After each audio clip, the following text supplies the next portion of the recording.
Si aún no conoces este proyecto, espero que me des la oportunidad de que puedas conocer y vivir la experiencia de la desolada carretera. Por favor, que sea este video el que escuches hasta el final. Dale una oportunidad y una vez que concluyas, por favor toma la decisión de suscribirte o no y unirte así a la comunidad de pasajeros. Estimados pasajeros, muy buenas noches. Les saluda su conductor.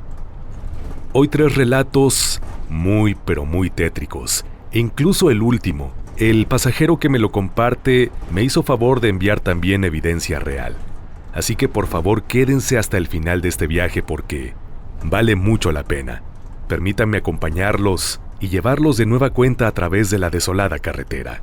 Por favor abrochen su cinturón, inclinen su asiento y relájense, porque aquí comenzamos. Estimados pasajeros, favor de abordar, ya que aquí comienza otro viaje a través de la desolada carretera, con rumbo hacia lo desconocido.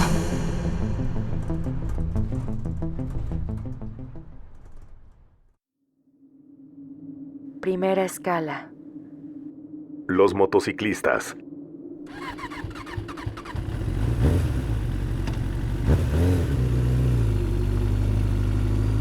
Mi afición por las motocicletas me ha llevado a conocer varias partes de México y a un sinnúmero de personas. Pero esta vez me gustaría compartir lo que algún día un buen amigo que también tiene este gusto nos platicó. Dentro del ámbito del motociclismo, se puede encontrar a gente que ha dedicado parte de su vida a rodar por las carreteras, tanto del estado de Hidalgo como del país entero, acumulando kilómetros, recuerdos e historias. Dicho esto, les platicaré lo que en una rodada nos contó un hermano de otro club, a quien apodan el Brujo, un hombre de unos 60 años aproximadamente, médico de profesión, de ahí el apodo, y amante de las motos. Nos paramos en un pequeño restaurante a la orilla de la carretera después de 2 o 3 horas de camino hacia el estado de Veracruz. Y comenzamos a platicar sobre los paisajes que habíamos visto, el camino, las motos, etc. Cuando el Brujo comenzó a platicar sobre un par de experiencias en esa carretera, sobresaliendo la siguiente. Hace aproximadamente unos 15 años, cuando esta carretera estaba más oscura y deteriorada, veníamos de Pachuca en la madrugada para pasar un fin de semana entre cuates de varios motoclubes. En aquel entonces no existían los comunicadores como hoy en día, por lo cual la comunicación entre pilotos era a base de señas. Ya saben, las clásicas. Es así que el piloto que iba de punta, de pronto nos hizo señales de que debíamos bajar la velocidad. Así que todos lo hicimos, sin saber qué pasaba. Kilómetros más adelante nos detuvimos en un acotamiento. Preguntamos por qué la disminución de la velocidad, por lo que tuvimos una pequeña charla. El punta nos dijo: ¿a poco no vieron la peregrinación que iba a un costado? A lo que todos nos desconcertamos. Uno de nosotros preguntó ¿cuál peregrinación? A lo que la punta dijo nuevamente: la que iba del lado derecho a la orilla de la carretera. Otro de los pilotos contestó: no pasamos ninguna peregrinación. Por eso se nos hizo raro que marcaras la disminución de velocidad. A lo que la punta contestó: les juro que había una peregrinación. Mejor ya hay que seguirle para llegar al siguiente pueblo. Ahí nos esperamos a que amanezca. Y ya le damos hasta allá. Sirve que descansamos un rato. Así seguimos nuestro destino, pensando que la punta nos estaba cotorreando, que iba medio ebrio. ¿Cómo ven, chavos? Según el Brujo, siguieron con su camino ese día, pero nadie más vio la peregrinación que la punta decía. y él insistía con que sí iba a la orilla de la carretera. Y que además esa no era la única vez en que algo así les había pasado. Nos dijo que nos platicaría después, para que nosotros no nos sugestionáramos en la carretera. Dicho lo anterior, los que compartíamos mesa con él, le pedimos que nos platicara más cosas de la carretera, ya que hemos visto que en su moto trae una que otra protección, digamos fuera de lo habitual, pero solo se limitó a decir: les platico todo lo que quieran, ya en Pachuca, para evitar sugestiones. E inmediatamente cambió la conversación. Esto es un poco de lo que cuentan los viejos lobos de las motocicletas. No sabemos qué nos podemos encontrar en esas carreteras. Así que es muy probable que uno de nosotros sea el próximo protagonista de La Desolada Carretera. Gracias por escuchar. Saludos desde Pachuca, Hidalgo.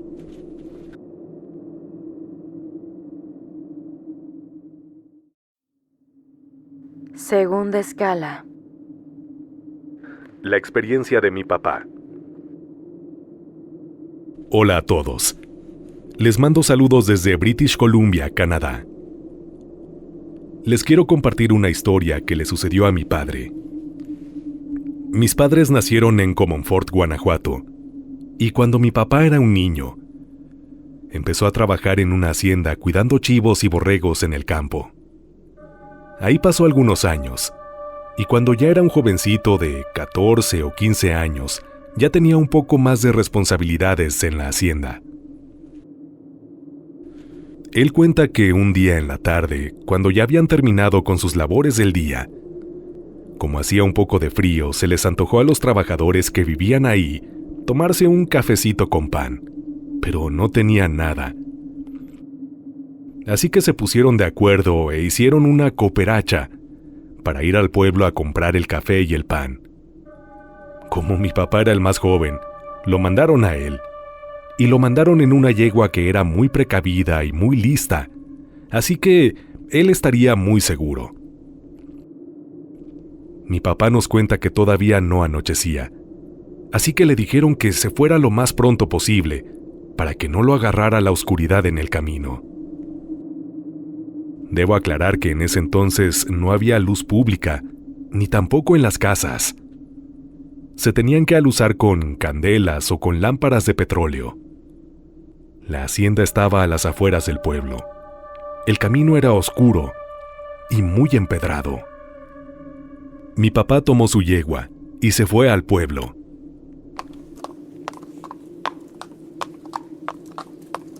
Al llegar al poblado, compró el pan, que se lo pusieron en una bolsa de papel. Y él la acomodó en la silla, y también el café, que se lo dieron en un cucurucho de papel.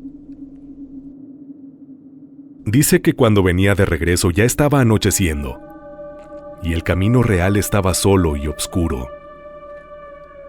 Podríamos decir desolado. Llegó a una parte en donde el camino real se cruzaba con un río que tenía que atravesar. Dice que la yegua empezó a bufar y a mover las orejas para atrás y adelante. Se detenía por momentos y relinchaba un poco. Mi papá, al ver eso, pensó que en el camino estaba escondido entre los árboles y matorrales algún ladrón, y por eso la yegua actuaba así. Lo que hizo fue acomodar todo bien, y se aferró al animal con mucha fuerza, listo para lo que viniera. Dice que cuando se acercaron más al río, del otro lado de la orilla, se veía un bulto en el suelo, como si algo grande o alguien estuviera tirado o acostado.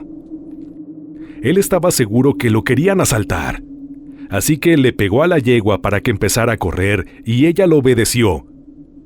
Y cuando la yegua llegó al otro lado, levantó las patas delanteras, golpeando el bulto muy fuerte, y siguió corriendo muy rápido y agitada, y con mucho miedo.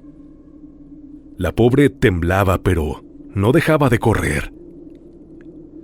En ese momento mi papá se percató de que los panes, que justo acababa de comprarse, estaban cayendo por la velocidad y el ajetreo que la yegua llevaba. Quiso asegurar la bolsa como pudiera, y para hacer esto tuvo que voltear un poco. En ese momento notó que algo estaba detrás de él, encima de la yegua. Notó un vestuario oscuro y se dio cuenta que una mujer que no pudo ver bien también estaba montada junto con él. Lo más extraño de todo era que él no se explicaba cómo se había montado. En ese momento comprendió que eso no era normal y empezó a sentir mucho miedo. Eso que traía detrás de él montado en la yegua se empezó a acercar más y más a él. Se hacía para adelante y el pobre animal estaba desesperado.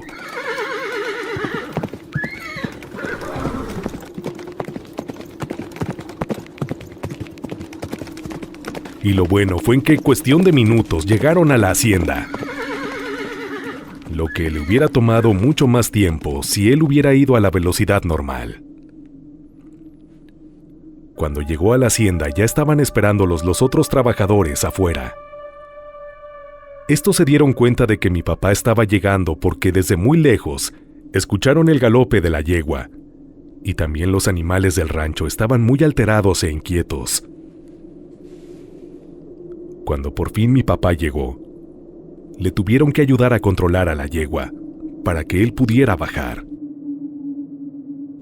Mi padre estaba blanco del susto y les contó lo que pasó. Todos llegaron a la conclusión de que traía montado a un ente, o posiblemente a la Llorona. Mis padres cuentan que en la provincia, y en especial en el campo, es más común que pasen este tipo de cosas. Y la verdad, yo estoy muy contenta de que ellos se vinieron a vivir a la ciudad.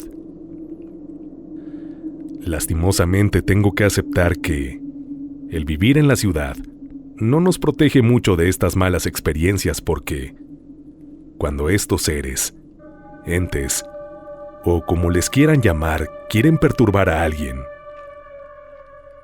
no les importa ni el lugar ni la hora.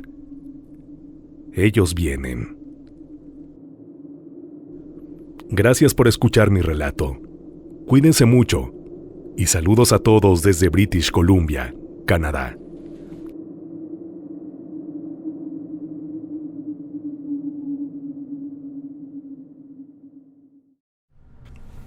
Estimados pasajeros, antes de continuar una pequeña pausa. ¿Qué les están pareciendo estos relatos?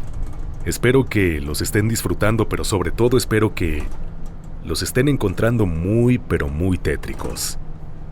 Antes de continuar, quisiera recordarles que, por favor, es importante que se suscriban a este canal, que compartan su contenido y que si este video es de su agrado, interactúen con él.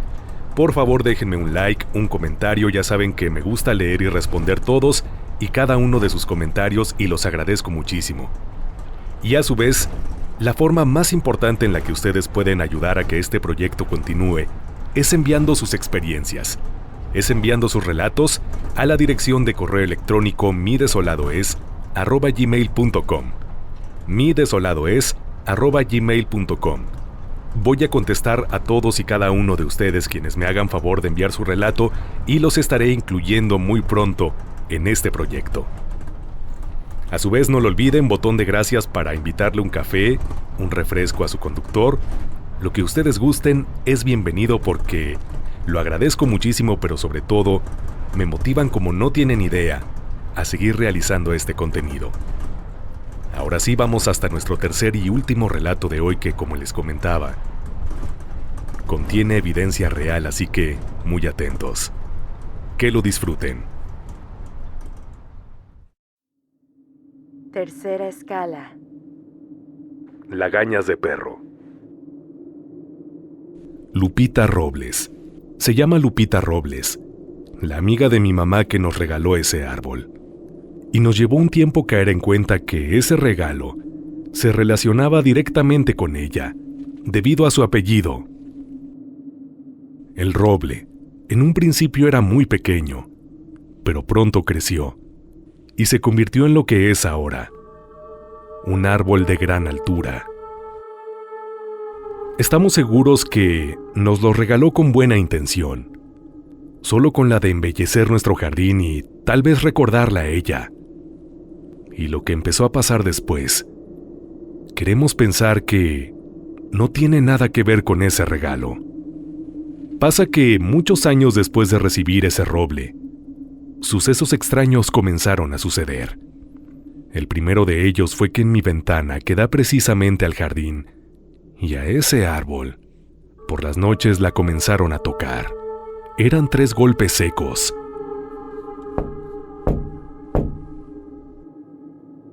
Pero se escuchaban en una zona de la ventana muy alta.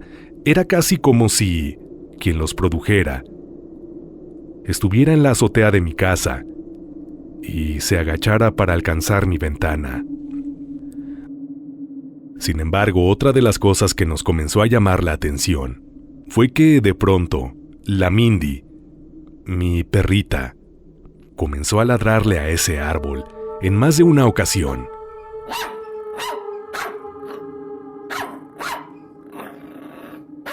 Pensé que tal vez se trataba de un gato que se había metido a nuestra casa. Pero cuando inspeccioné no pude encontrar nada. No obstante, esta escena era recurrente.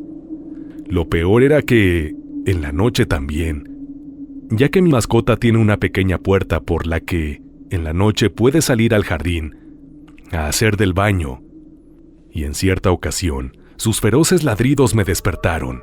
Eran cerca de las 2 de la mañana. Así que yo salí a llamarle la atención para que no despertara a los vecinos.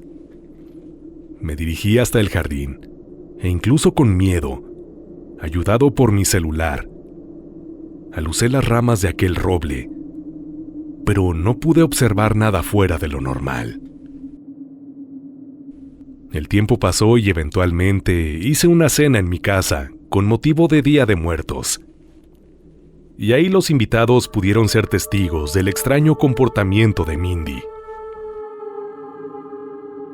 Todos se extrañaron bastante. ¿Qué es lo que ve?, me decían. No lo sé, siempre hace lo mismo, les respondí, a lo que mi cuñado, el esposo de mi hermana, dijo: ¿sabes qué deberías de hacer? Quítale sus lagañas a la Mindy y póntelas en los ojos. Dicen que si te pones lagañas de perro en los ojos, vas a poder ver lo que ellos ven. Entes y espíritus, entre otras cosas. Las risas de los asistentes, entre ellos la mía, no se hicieron esperar.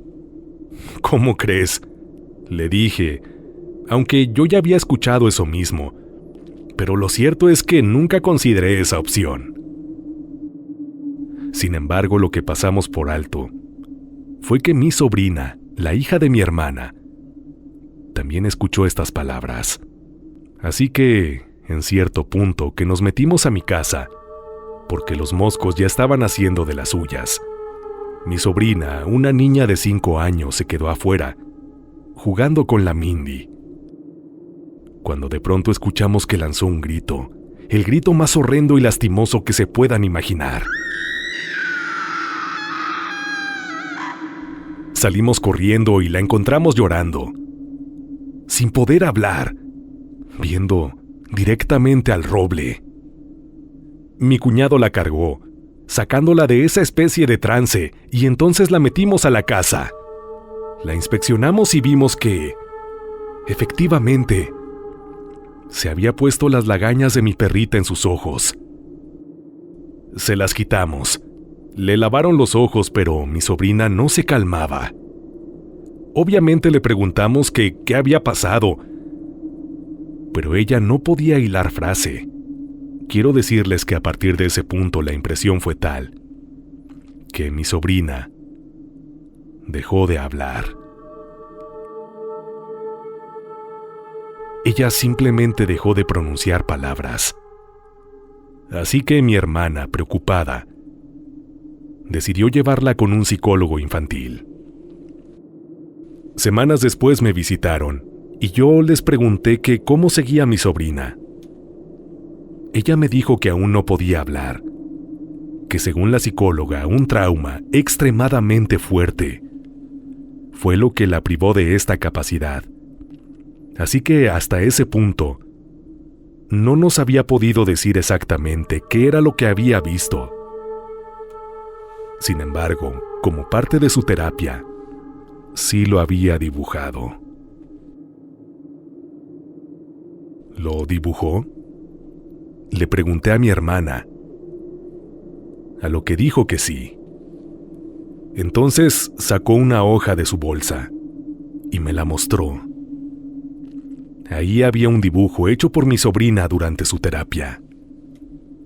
Me estremecí al verlo, y tras contemplarlo decidí mandar a podar ese roble y hacer una inspección en él mucho más minuciosa. Así que contraté un servicio de jardinería especializado en ello. Podaron el árbol y cuando terminaron se acercaron a mí. «Jefe, mire lo que encontramos», me dijeron. Resulta que entre las ramas habían extraído la mitad de un cráneo, seguramente humano. Sentí un escalofrío horrible al verlo. No les comparto la imagen del mismo porque creo que de hacerlo, podrían censurar el canal de nuestro conductor. Al verlo, supe inmediatamente que aquella osamenta estaba relacionada con todos los hechos que estábamos viviendo. Aparentemente ese hueso fue colocado ahí, tal vez por alguien. O puedo pensar que incluso posiblemente fue un gato, que lo encontró no sé dónde, y lo llevó hasta el roble. Actualmente conservo esa parte del cráneo en mi jardín, y francamente no sé qué hacer con ella. Estoy seguro que en este punto se están preguntando qué es lo que mi sobrina dibujó, y no los voy a dejar con la duda, pasajeros. A su vez, también les comparto un video que pude captar de la Mindy, alterada alrededor del roble. Por favor, les pido, no juzguen el dibujo tan severamente. Recuerden que lo hizo una niña pequeña.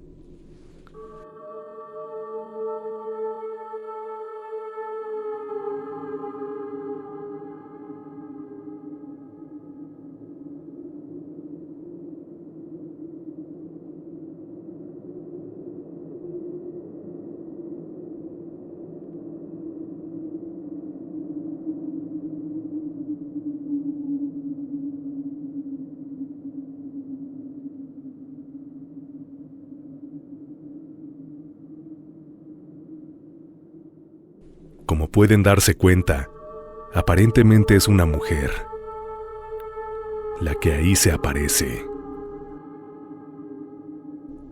No sé por qué lo hace de cabeza. Y también una de las dudas que más me inquieta es por qué mi sobrina le tachó la cara de esa manera. Ojalá algunos de ustedes, pasajeros, me puedan orientar al respecto. No sé si la leyenda de las lagañas de perro sea cierta, o si el que mi sobrina la pudo ver tenga que ver con su edad, o tal vez por la fecha en que nos reunimos. Sin embargo, estoy seguro de que aquella mujer, sí o sí, es la responsable de tocar mi ventana por las noches. Espero, pasajeros, que este relato les haya parecido escalofriante y tal vez hasta entretenido, a pesar de que su servidor ahora vive con miedo, a pesar de que, mientras les escribo este relato desde mi recámara, me ha parecido escuchar, en más de una ocasión, esos golpes secos en mi ventana, esos toques producidos sin duda por la mujer que flota en mi patio.